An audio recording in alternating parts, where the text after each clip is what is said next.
Assalamu alaikum, dear students. Here is Kumail Haider and welcome to the octahedron chemistry classes. हमारी class 10 chemistry का जो lecture series चल रहा है उसमें सेकंड लास्ट टॉपिक है बेसिकली हमारे इस चैप्टर का। फर्स्ट चैप्टर है number 1 history of chemistry class 10th according to the new syllabus of federal board. तो आज का लेक्चर स्टार्ट करते हैं बेटा। आज का लेक्चर है हमारा पीरियोडिक टेबल के ऊपर। ब्रीफ सा हिस्ट्री है, बेसिकली हिस्टोरिकल बैकग्राउंड है पीरियोडिक टेबल के हवाले से। इसको हमने आज कवर करना है और एक छोटा सा टॉपिक और इस चैप्टर के अंदर दिया हुआ है, उसको भी इंशाल्लाह हम नेक्स्ट लेक्चर के अंदर कवर करेंगे। तो आज का जो लेक्चर होगा हमारा वो टोटली अबाउट पीरियोडिक टेबल के ऊपर होगा। तो सबसे पहले देखते हैं कि व्हाट इज पीरियोडिक टेबल। ठीक है, पीरियोडिक टेबल क्या होता है। देखिए, periodic table is basically the systematic arrangement of an element in a tabular form.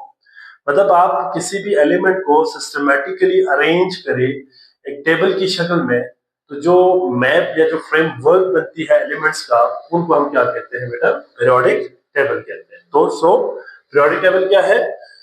Periodic table is the systematic arrangement of an element in the form of a table. A table is called ठीक है बेटा, क्या है? Periodic table. And remember that periodic table provide a framework to study,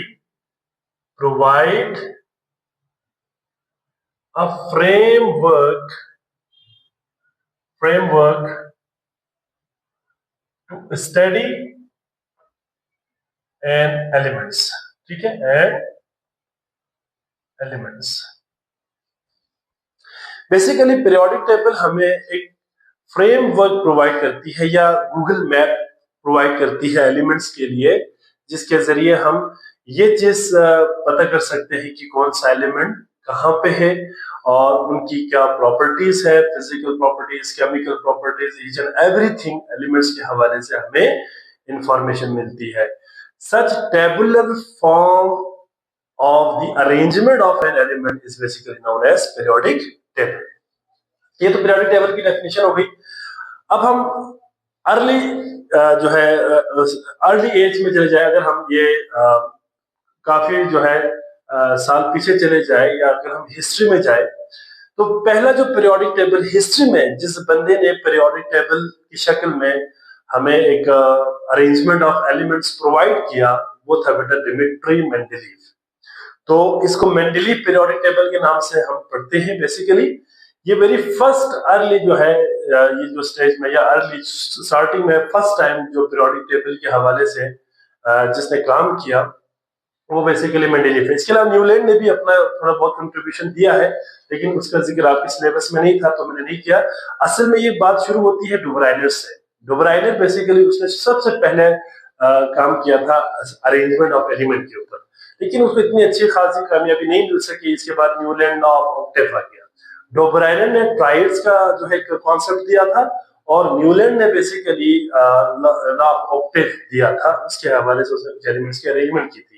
Bharat उनकी इतनी जबरदस्त काम नहीं थी जितनी मेंडेलीव का था, इसलिए क्रेडिट जाता है पीरियोडिक टेबल का जो फादर है या founder of the periodic table basically Mendeleev को कहा जाता है।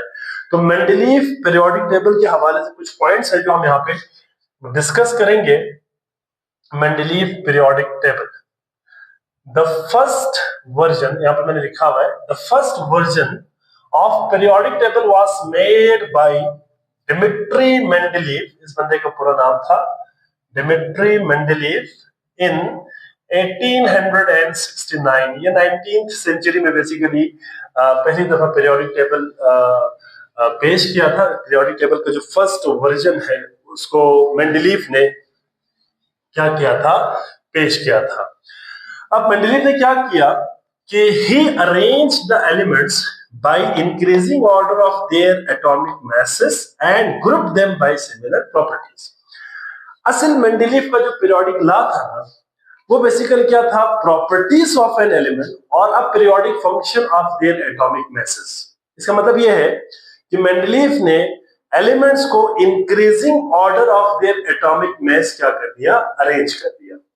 बेसिकली एटॉमिक मैस का जो कॉन्सेप्ट है वो तो क्लियर था, लेकिन एटॉमिक नंबर डिस्कवर नहीं था उस जमाने में, एटॉमिक नंबर का कॉन्सेप्ट ही नहीं था उस वक्त।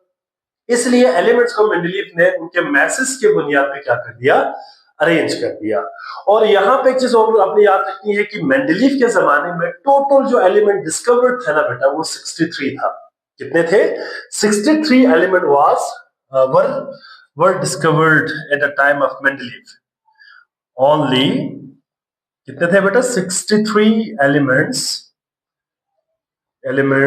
वर discovered at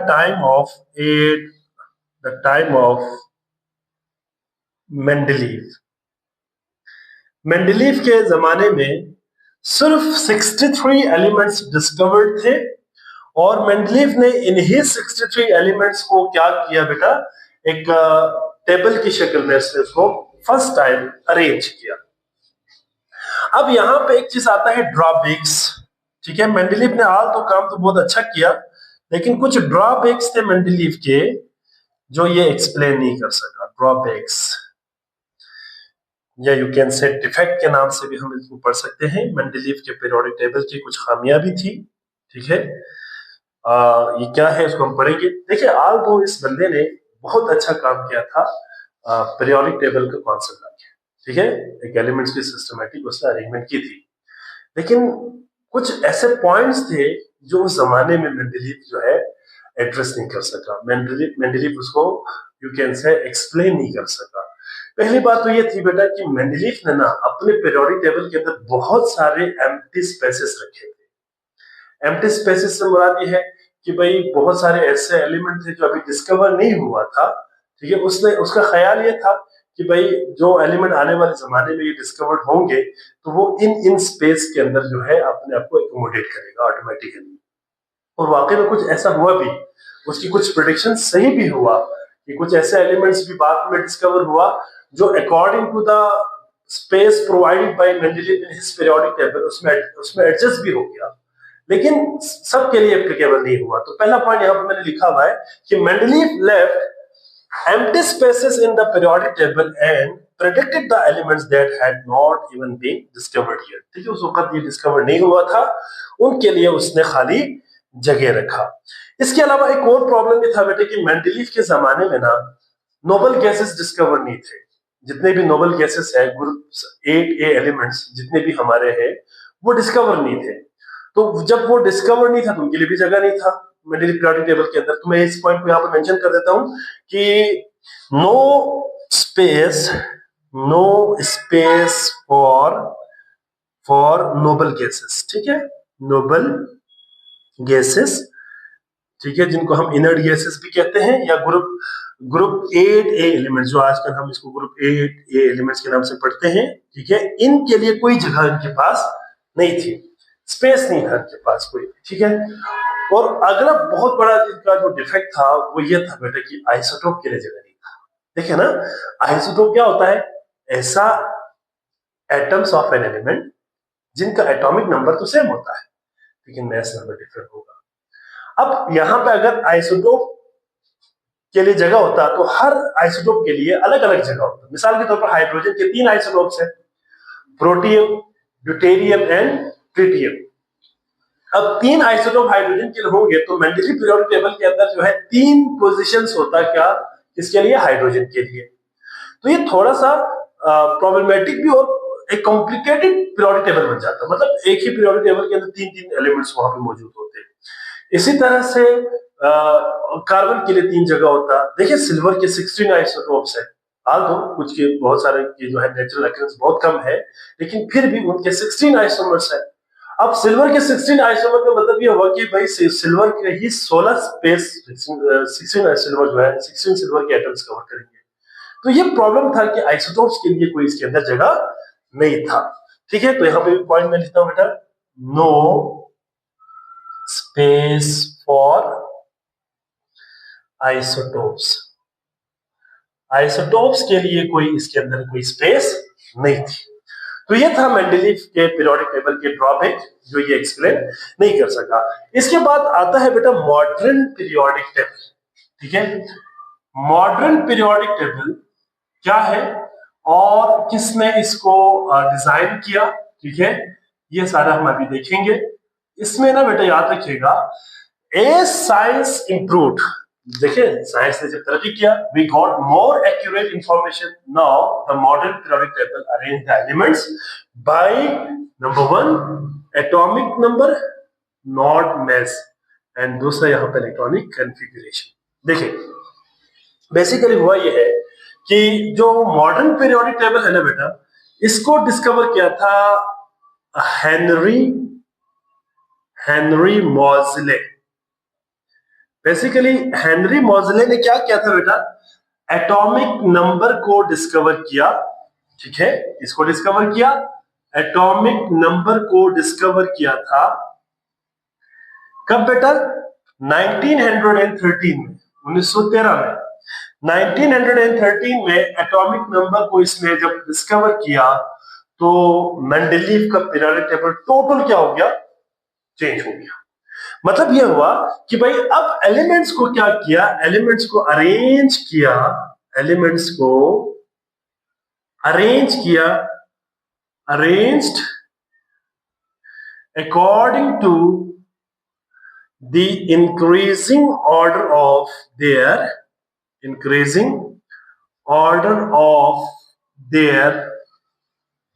atomic number। मतलब एटॉमिक नंबर के बेस पे फिर क्या किया, एलिमेंट्स को अरेंज किया। अब यहां पे जब मोज़ले का पीरियोडिक टेबल आ गया ना, ठीक है, मॉडर्न पीरियोडिक टेबल आ गया, तो जो मेंडलीव के ड्रॉबैक्स थे ना बेटा, वो सारा भी इसमें कवर हो गया। मतलब इसमें स्पेस रखने की जरूरत नहीं पड़ी।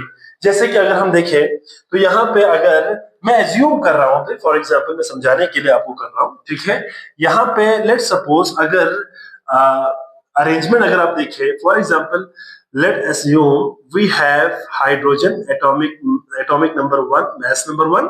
Similarly we have lithium atomic number 3 और mass number कितना है यहाँ पे 7। ठीक है, और इसी तरह से अप टू सो ऑन।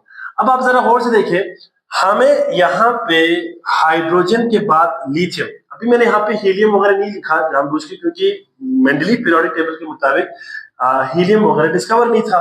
तो अब होना क्या था कि सबसे पहले मेंडलीव पीरियोडिक टेबल के मुताबिक सबसे पहले क्या आना था, यहाँ पे हाइड्रोजन। ठीक है, इसके बाद क्या आना था बेटा, यहाँ पे इसके बाद आना था यहाँ पे लिथियम Li7। अब आप जरा देखिए तो ऑर्डर क्या आ रहा है, 1 के बाद डायरेक्ट 7 आ रहा है, 2 किधर गया, 3 4 5 6 किधर गया, इस तरह से अरेंजमेंट नहीं आ रही थी। तो इसलिए हालांकि जो आप अगर मेंडलीव का पीरियोडिक टेबल देखें ना, तो हाइड्रोजन के बाद पूरा जो हॉरिजॉन्टल रॉ है ना, उसका पूरा हॉरिजॉन्टल रॉ वो सारे के सारे एम्प्टी था। हाइड्रोजन के फौरन बाद लिथियम आ रही थी। ठीक है, इस तरह से बेसिकली उसने अरेंज किया हुआ था। जब मॉडर्न पीरियोडिक टेबल आया ना, तो उसने फिर क्या किया, मॉडर्न पीरियोडिक टेबल के मुताबिक मॉडर्न पीरियोडिक टेबल के मुताबिक क्या हुआ, सबसे पहले हाइड्रोजन आ गया 1 1, फिर इसके बाद आ गया हीलियम, देखो ना He2 4, फिर क्या आ गया लिथियम Li3 एंड 7। इस तरह से फिर अरेंजमेंट शुरू हो गया। तो एक प्रॉपर वे आ गया किसके लिए बेटा, जो मॉडर्न पीरियोडिक टेबल एलिमेंट्स की अरेंजमेंट के लिए। इसके बाद यहाँ पे जो मॉडर्न पीरियोडिक टेबल है, इसने बेसिकली क्या बना दिया, ग्रुप्स एंड पीरियड्स बना दिया। ठीक है, मतलब उसको मैं अगर आपको समझा दूं तो इसके अंदर ये हुआ कि ग्रुप्स, पीरियोडिक टेबल को ग्रुप्स और पीरियड्स के अंदर क्या कर दिया, पीरियड्स के अंदर डिवाइड कर दिया। अब जो ग्रुप है वो क्या है बेटा, ग्रुप्स आर वर्टिकल कॉलम्स। क्या है, वर्टिकल कॉलम्स है, और पीरियड्स क्या है, हॉरिजॉन्टल रॉस। हॉरिजॉन्टल रॉस, इनमें जो है उसने क्या कर दिया, एलिमेंट्स को अरेंज कर दिया प्रॉपर एक तरीके से, एक वे में सिस्टमैटिक अरेंजमेंट यहाँ पे और ज्यादा क्लियर हो गया। इस तरह से क्या हो गया, पीरियड्स आ गए इस तरह से, ठीक है। और यहाँ से फिर क्या आ गया बेटा, ग्रुप्स आ गए, इस तरह से ग्रुप्स आ गए, ठीक है, दीज आर ग्रुप्स, इस तरह से ग्रुप्स आ गए बेटा, यूं इस तरह से। और अगर हम यहाँ पे बना ले तो इस तरह से भी यहाँ पे क्या आ जाएंगे, ग्रुप्स आ जाएंगे, इस तरह से ग्रुप्स आ गए, ठीक है, यूं इस तरह से। तो एक प्रॉपर जो है सिस्टमैटिक अरेंजमेंट आ गई किसकी, एलिमेंट्स की, मॉडर्न पीरियोडिक टेबल के मुताबिक। अब इस मॉडर्न पीरियोडिक टेबल के अंदर अगर आप देखें तो क्या इसकी इंपॉर्टेंस है, या क्या इसके अंदर सुपीरियर बातें हैं जो मेंडलीव के अंदर नहीं थी। तो मैं इसके लिए आपको कुछ पॉइंट्स बना दिया है, उसको जरा हम यहाँ पे डिस्कस कर लेते हैं। देखिए पहला पॉइंट ये है कि element having similar chemical properties were placed in the same group, ठीक है। देखिए जो मॉडर्न पीरियोडिक टेबल है ना, इसने बेहतरीन काम ये किया कि जब उसको एटॉमिक नंबर के बेस पे अरेंज किया ना, तो जो एलिमेंट है जिनकी प्रॉपर्टीज सिमिलर है ना, ठीक है, for example chemical property similar है, उन सबको एक ही ग्रुप के अंदर प्लेस कर दिया, ठीक है। और जिनकी प्रॉपर्टीज डिफरेंट थी ना केमिकल, उनको पीरियड के अंदर आ गया। मैं सपोज कर लेता हूँ फॉर एग्जांपल, अगर हम यहाँ पे ग्रुप वन देखें, ठीक है, ग्रुप वन फर्स्ट ए अगर आप जरा देखें तो ग्रुप फर्स्ट ए के अंदर क्या क्या है बेटा, आपको पता है, इसके अंदर हाइड्रोजन, ठीक है, हाइड्रोजन की प्रॉपर्टी वैसे इसके अंदर जो है यू कैन से इसकी पोजीशन जो है ग्रुप वन में क्यों रखा है, क्योंकि मोनोवेलेंट इसकी वैलेंसी हो, इस वजह से रखा हुआ है, अदरवाइज ये मेटल में नहीं आता। बहरहाल अगर आप इसको हाइड्रोजन को अगर निकाल के अगर आप देखें तो इसके अंदर आता है लिथियम, ठीक है, सोडियम, पोटासियम, रुबीडियम, सीजियम वगैरह, ठीक है। अब आप जरा देखिए तो lithium, sodium, potassium, rubidium, caesium, इन सब के वैलेंस शेल में कितने इलेक्ट्रॉन है, वैलेंस शेल में इन सब के पास क्या है बेटा, 1 इलेक्ट्रॉन है। जब इनकी वैलेंस शेल में 1 इलेक्ट्रॉन है ना बेटा, तो याद रखिएगा इनकी केमिकल प्रॉपर्टीज क्या होंगे, सिमिलर होंगे, केमिकल प्रॉपर्टीज सिमिलर होंगे। ये एक हमें आइडिया मिल गया जो मॉडर्न पीरियोडिक टेबल है उससे, ठीक है। इसके बाद यहाँ पे एक और चीज भी क्लियर हो गया बेटा कि जब वैलेंस शेल 1 इलेक्ट्रॉन हो गया तो इसकी वैलेंस शेल इलेक्ट्रॉनिक कॉन्फ़िगरेशन भी क्या होगा, सबका इलेक्ट्रॉनिक कॉन्फ़िगरेशन भी सेम होगा, इलेक्ट्रॉनिक कॉन्फ़िगरेशन भी क्या होंगे बेटा, इनमें सेम होगा। इस तरह से एक सिस्टमैटिक पेरियोडिसिटी देखने को हमें मिला। यहाँ पे मैं अगर लिखूं तो पेरियोडिसिटी ऑफ प्रॉपर्टीज देखने को मिला मॉडर्न पीरियोडिक टेबल के अंदर। इसके बाद ये भी पता चला कि how elements react in a chemical reaction, एक एलिमेंट जो है कैसे केमिकल रिएक्शन के अंदर जो है अपना हिस्सा देते हैं, किस तरह से रिएक्ट करती है, इसके हवाले से भी इंफॉर्मेशन मिला। Prediction of the properties of unknown element, जो अननोन एलिमेंट्स है उनकी प्रॉपर्टीज के हवाले से भी इंफॉर्मेशन हमें मॉडर्न पीरियोडिक टेबल से मिलता है। इसके अलावा बड़ा इंपॉर्टेंट पॉइंट कि आइसोटोप के लिए इनके पास जाना था, ठीक है, क्या था बेटा, आइसोटोप्स के लिए क्या था बेटा, इसके अंदर प्रॉपर आइसोटोप के लिए इसके अंदर प्रॉपर पोजीशन अवेलेबल था। अवेलेबल से मुराद ये है, अब मिसाल के तौर पर अगर हाइड्रोजन का 3 आइसोटोप है, हाइड्रोजन 1 1, हाइड्रोजन 1 2 और हाइड्रोजन 1 3, 3 आइसोटोप है ना, प्रोटियम, ड्यूटेरियम एंड ट्रिटियम। अब तीनों का अगर आप और से देखें तो एटॉमिक नंबर तीनों में सेम है। जब एटॉमिक नंबर तीनों में सेम है तो जो पीरियोडिक टेबल में अरेंजमेंट ही एलिमेंट को किस बेस पे किया था, हमने एटॉमिक नंबर के बेस पे किया था, मोज़ले के मुताबिक। तो एटॉमिक नंबर सबका सेम है, तो इन तीनों के लिए वन पोजीशन, सिंगल पोजीशन क्या हो गया, एलोकेट हो गया। तो ये एक बेहतरीन जो है डेवलपमेंट थी बेटा किसकी, मॉडर्न पीरियोडिक टेबल। इसके अंदर और भी बहुत सारी चीजें हैं, हम इसको आगे के चैप्टर्स के अंदर पढ़ेंगे, इन चीजों के बारे में मजीद डिटेल में। तो ये था बेटा आज का हमारा लेक्चर, जिसमें टोटली हमने पीरियोडिक टेबल के हवाले से ओल्ड जो कॉन्सेप्ट था मेंडलीव पीरियोडिक टेबल से लेके आया, और मॉडर्न जो पीरियोडिक टेबल आजकल जो हम पढ़ते हैं वहां तक हमने इसको लेके आया, ठीक है। तो तकरीबन इस वक्त 118 से ज्यादा एलिमेंट्स अब तक डिस्कवर हो चुका है, ठीक है। पीरियोडिक टेबल जो हमारे पास इस वक्त मॉडर्न पीरियोडिक टेबल है, इसकी जो लेटेस्ट जो पीरियोडिक टेबल आपके सिलेबस 9th लेवल का आपने देखा होगा, 9th की जो सिलेबस उसमें दिया हुआ है 118 एलिमेंट्स कंप्लीट है, उसके अंदर कोई इनकम्प्लीट पीरियड उसके अंदर नहीं है। तो पुराने जमाने में जब आज से तकरीबन 8-10 साल पहले की अगर हम बात करें, या इवन की 2-4 साल पहले की ही बात करें, तो हम हमारे जो लिटरेचर थे, हमारी जो केमिस्ट्री की जो बुक थी, उसके मुताबिक हम 109 या 110 एलिमेंट्स को पढ़ते थे। अब 118 कंप्लीट हो चुका है। ठीक है। अब इससे भी ज्यादा हो गया है तो आने वाले वक्त में जब लेटेस्ट जो पब्लिश पीरियोडिक टेबल हमारे सामने आएंगे तो हम उसके अंदर देखेंगे कि और मजीद क्या क्या इंटरेस्टिंग एलिमेंट्स डिस्कवर्ड हो चुके हैं। ठीक है। सो ये था बेटा आज का हमारा लेक्चर, इसका एक स्क्रीनशॉट ले लीजिएगा पहले। ठीक है। अच्छा जी, तो ये था बेटा आज का हमारा लेक्चर। आई होप सो कि आप तमाम बच्चों को समझ आ गए होंगे। ठीक है। अगर किसी बच्चे का कोई प्रॉब्लम है, कोई बात समझ ना आई हो तो बेटा आप कमेंट बॉक्स में लाजमी क्वेश्चन कीजिएगा, इंशाल्लाह मैं आपको वहां पे आंसर करता हूँ। ठीक है। अपना बहुत सारा ख्याल रखिएगा। अल्लाह हाफिज।